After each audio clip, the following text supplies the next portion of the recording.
ये बहुत बड़ा स्टेप है। जब हम कह रहे हैं कि हमारा ऑपरेशन सिंदूर थमा है, रुका नहीं, उसी बीच हम पूरे विश्व के अंदर में ये मैसेजिंग मेरे ख्याल से उसके 3 पॉइंट हैं। एक तो कश्मीर का क्या मुद्दा है, कश्मीर हमारा कैसे अभिन्न अंग है, इसके ऊपर में सबको, एक ह्यूमन राइट के ऊपर में है, और ये ऑपरेशन सिंदूर के ऊपर में ब्रीफिंग नहीं है। ये लोग जा रहे हैं और दुनिया के हर एक कोने में मेरे हिसाब से 7 डेलीगेशंस हैं और उसको अपोजिशंस लीडर उसको हेड कर रहे हैं।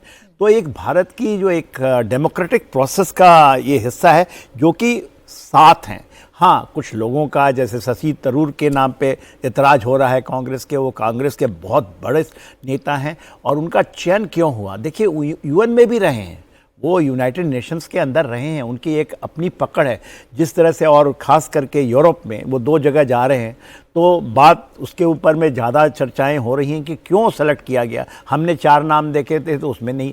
तो यदि कांग्रेस मानती है कि यहाँ भी राजनीति करें, क्योंकि देखते हैं वहाँ के कांग्रेस के बहुत सारे नेताएं जाते हैं अमेरिका में जाकर के भारत विरोधी बातें करते हैं। शशि थरूर एक रिकॉग्नाइज्ड वेरी बैलेंस्ड हैं और उनका डंका बजता है। यूएन में बहुत बड़ा एक्सपीरियंस है उनके, और जो उनकी एक परसेप्शन के अलावा जो डिलीवरी है वो इतनी क्रिस्प है और इतनी अच्छी है, सटीक है कि वो निशाने पे लगती है। तो मेरे ख्याल से हमें तो अपने देश की जो खोजी हुई इस तरह की शक्तियां हैं उसको निकाल के भेजनी चाहिए। इसमें कोई राजनीति करने की क्या मतलब है? पूरा विश्व जब आपके साथ खड़ा होकर के पूरे, ये तो एकदम आईने की तरह साफ है कि ये क्या चीज़ है, किस तरह से हुआ, किस तरह से आतंकवाद हमारे देश में चलाया जाता है कि पाकिस्तान, यही बताया जा रहा है ना।